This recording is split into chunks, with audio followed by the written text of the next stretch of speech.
Zik, pourquoi ce nom? Eh bien, c'est insondable.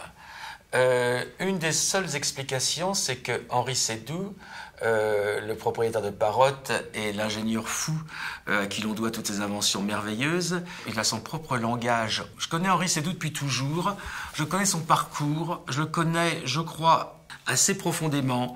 Et cette complicité fait qu'on n'a pas beaucoup besoin de se parler. C'est rare dans la vie de s'entendre avec quelqu'un d'une manière immédiate, simple. Philippe, il a un sens aigu de l'intention. I want to see you again, I need to see you more.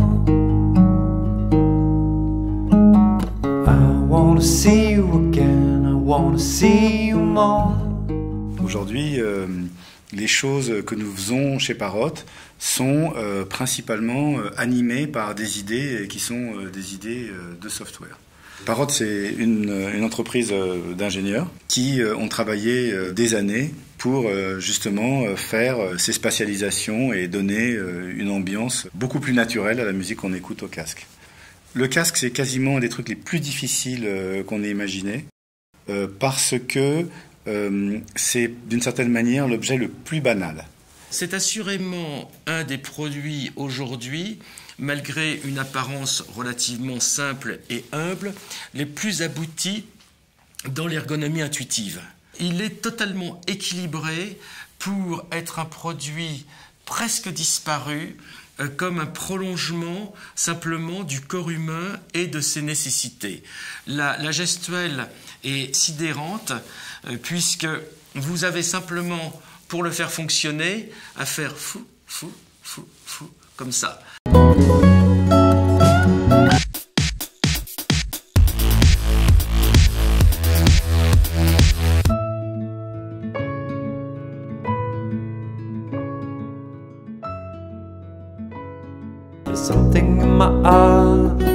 Ce qui nous intéresse, c'est juste un principe. On veut que le casque fonctionne avec toutes les sources de musique. Ce casque, il est l'ami de l'iPhone, mais aussi des autres smartphones, de votre ordinateur si vous voulez écouter votre musique par Bluetooth ou par un câble si vous utilisez une chaîne stéréo. Le son et la musique, qui en est une de ses facettes, est juste une recherche de son monde.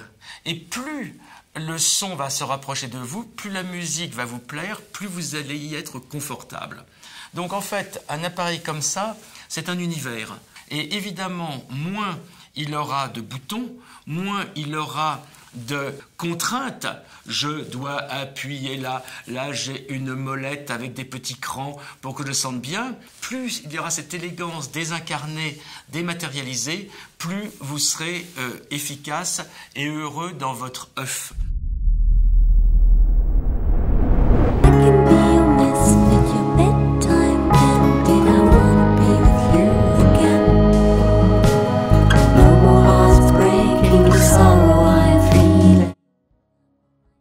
Il a une acoustique très raffinée, en particulier le fait de recentrer la scène musicale devant vous.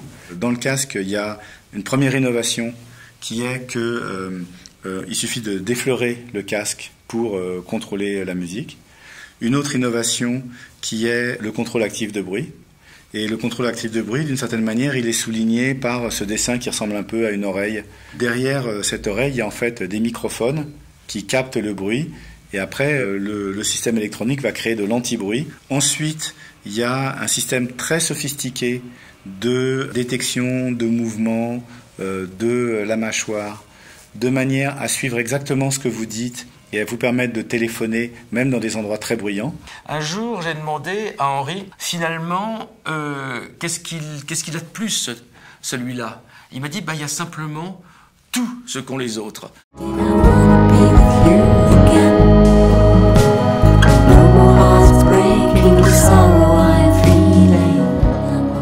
La musique, c'est un truc qui est un mélange des souvenirs d'enfance et puis des rêves d'adultes.